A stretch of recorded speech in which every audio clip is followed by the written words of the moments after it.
Hi this is Hemlata and welcome to my another video. इस वीडियो में हम साइंस के लेसन प्लान के बारे में बात करने वाले हैं। जैसा कि आप सभी ने वीडियो के थंबनेल में देख ही लिया है, तो लेसन प्लान कैसे बनाया जाता है और मैंने कैसे बनाया था वो आज इस वीडियो के माध्यम से आप सभी के साथ शेयर करने वाले हैं। तो वीडियो को स्टार्ट करने से पहले आपको बता दें, ये मेरा साइंस का पहला लेसन प्लान है और मैं साइंस का टोटल 30 लेसन प्लान की वीडियो आप सभी को प्रोवाइड कराऊंगी।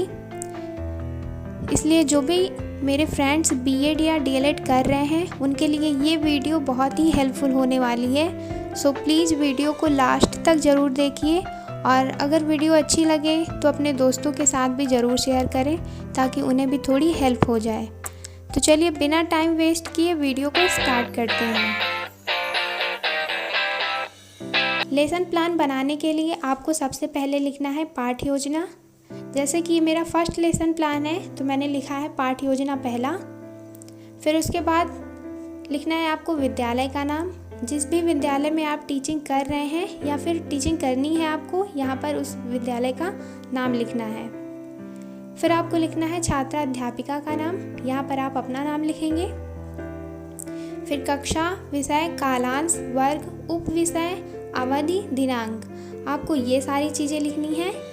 यहाँ पर विषय और उप विषय दो चीज़ दी हुई हैं। विषय जैसे विज्ञान है तो विज्ञान में भी भौतिक विज्ञान, रसायन विज्ञान, जीव विज्ञान होते हैं, तो उसको आपको उप विषय में लिखना है। अब आता है सामान्य उद्देश्य, यानी आप विज्ञान पढ़ा रहे हैं तो उसका क्या उद्देश्य है उसको यहाँ पर लिखना है। जिसमें सामान्य उद्देश्य में हमारा पहला पॉइंट है छात्रों की मानसिक तथा तार्किक शक्तियों का विकास करना। सेकेंड पॉइंट है छात्रों में वैज्ञानिक रीति से सोचने की क्षमता उत्पन्न करना। थर्ड पॉइंट है छात्रों में विज्ञान के प्रति प्रेम जागृत करना, जिससे वे दैनिक जीवन में लाभ उठा सकें। फोर्थ पॉइंट है उनकी विचारात्मक मौलिकता को प्रोत्साहन देना। फिफ्थ पॉइंट है उनमें निरंतर परिश्रम करने की आदत डालना। अब आता है विशिष्ट उद्देश्य। विशिष्ट उद्देश्य जो होता है ये हमारे टॉपिक से रिलेटेड होता है, यानी क्लासरूम में हम जो भी टॉपिक पढ़ाने वाले हैं उसका क्या उद्देश्य है उसको हमें विशिष्ट उद्देश्य में मेंशन करना है। जिसमें पहला पॉइंट है छात्र छात्राओं को कार्बन और उसके यौगिक के बारे में जानकारी प्रदान करना। सेकंड पॉइंट है विद्यार्थी दैनिक जीवन में कार्बन और उसके यौगिक के महत्व को जानेंगे। थर्ड पॉइंट है विद्यार्थियों को यह ज्ञात कराना कि कार्बन कहाँ पाए जाते हैं। फोर्थ पॉइंट है कार्बन के अपर रूप के बारे में जानकारी प्रदान करना। फिफ्थ पॉइंट है छात्रों को कार्बन तथा उसके यौगिक की पहचान करना सिखाना। अब आता है सहायक सामग्री। सहायक सामग्री में आपको वो चीज़ें लिखनी होती हैं जो टीचिंग करते वक्त आप क्लासरूम में उपयोग करते हैं। जैसे कि मुझे जो जो आवश्यक लगा मैंने लिखा है श्यामपट्ट, चॉक, डस्टर, पॉइंटर, पेंसिल, लालटेन, आँख में लगाने वाला काजल तथा कक्षा उपयोगी अन्य सहायक सामग्री। अब नेक्स्ट पॉइंट है पूर्व ज्ञान। इसमें लिखना है छात्र दैनिक जीवन में लालटेन, पेंसिल, स्कूटर आदि को देख चुके हैं और उन्हें तत्वों की सामान्य जानकारी है। फिर हम लिखेंगे पाठ प्रस्तावना प्रश्न। इसमें छात्रा अध्यापिका छात्रों से कुछ प्रश्न करेंगी और छात्र उसका उत्तर देंगे। जिसमें पहला प्रश्न है किसी वस्तु को जलाने पर क्या उत्पन्न होता है, तो छात्र उत्तर देते हैं धुआं उत्पन्न होता है। अगला प्रश्न है धुआं में मुख्य रूप से कौन सी गैस उत्पन्न होती है, तो छात्र उत्तर देते हैं कार्बन डाइऑक्साइड। फिर अगला प्रश्न है कार्बन डाइऑक्साइड में कौन कौन से तत्व उपस्थित होते हैं, तो छात्र उत्तर देते हैं कार्बन और ऑक्सीजन। अब छात्रा अध्यापिका अगला प्रश्न करती हैं कार्बन क्या होता है, तो छात्रों को इसका उत्तर नहीं पता है, छात्र मौन हो जाते हैं। ये उनके लिए समस्यात्मक प्रश्न होता है। तो पाठ प्रस्तावना प्रश्न में आपको यही करना रहता है कि आप मैक्सिमम 4 या 5 क्वेश्चन बच्चों से कर सकते हैं, जिसमें आपका लास्ट वाला प्रश्न ऐसा हो जो बच्चों के लिए समस्यात्मक हो। यानी ये जो पाठ प्रस्तावना पूछने का उद्देश्य क्या है, बच्चों से वो प्रकरण निकलवाना जो आप आज टीचिंग जिस टॉपिक की करने वाले हैं। तो अब अगला पॉइंट आता है उद्देश्य कथन। इसमें छात्रा अध्यापिका बताएंगी, बच्चों आज हम विज्ञान पुस्तक के कार्बन और उसके यौगिक नामक पाठ का अध्ययन करेंगे। अब आता है प्रकरण। प्रकरण क्या है? ये उद्देश्य कथन में जो था कार्बन और उसके यौगिक, इसको हम प्रकरण में लिखेंगे। फिर आता है पाठ प्रस्तुतिकरण। इसमें है शिक्षण बिंदु, छात्रा अध्यापिका कथन, छात्र छात्रा अनुक्रिया, शिक्षण विधियाँ और श्यामपट्ट कार्य। आपको इन सारी चीज़ों का कॉलम बना लेना है। शिक्षण बिंदु में है पहला पॉइंट कार्बन।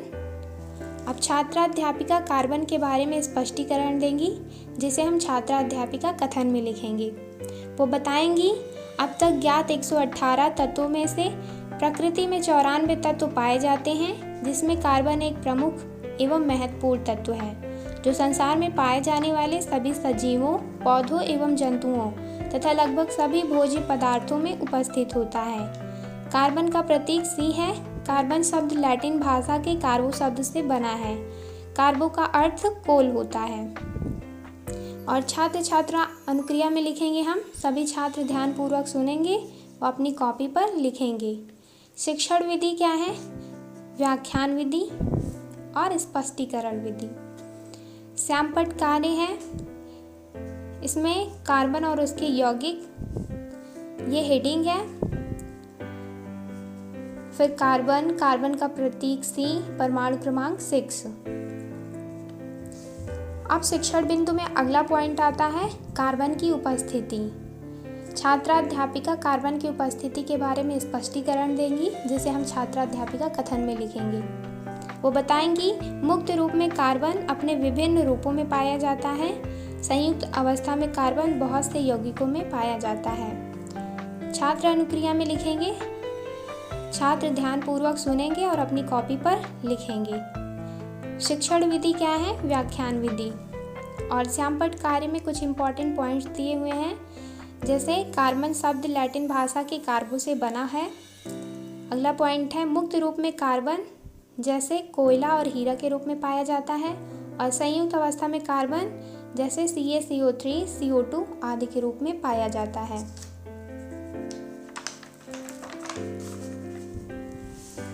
अब शिक्षण बिंदु में है कार्बन तथा उसके यौगिक। अब छात्रा अध्यापिका कार्बन तथा उसके यौगिक टॉपिक से बोध प्रश्न पूछेंगी, जिसे हम छात्रा अध्यापिका कथन में लिखेंगे। जिसमें पहला प्रश्न है लालटेन या लैंप जलाने पर कांच की चिमनी पर जमा काला पदार्थ क्या होता है?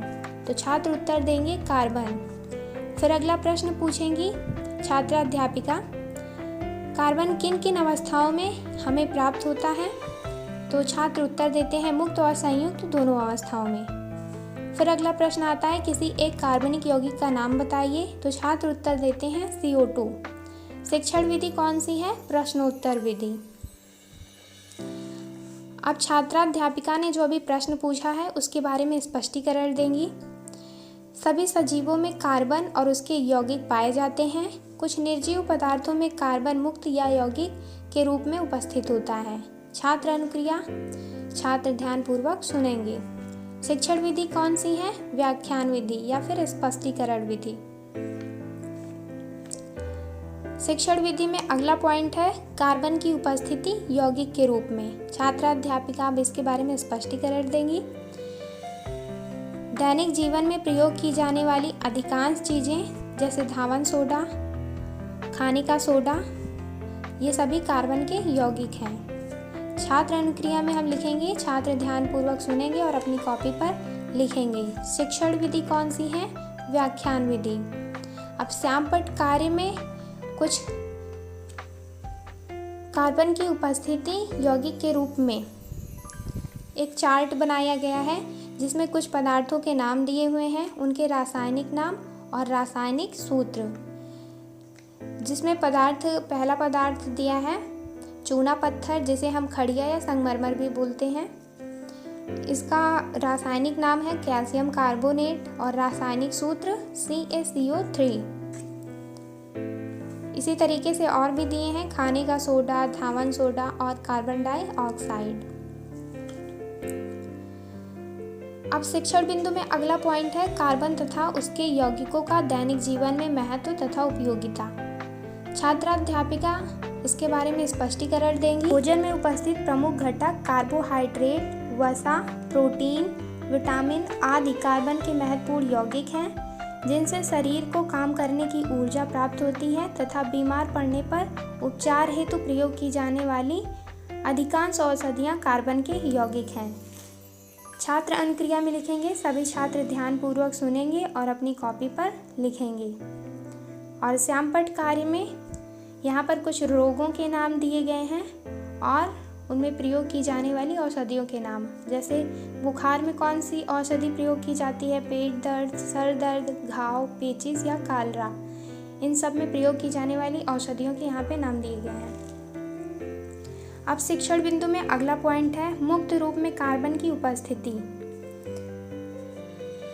या फिर कार्बन के अपर रूप। छात्रा अध्यापिका इसके बारे में स्पष्टीकरण देंगी।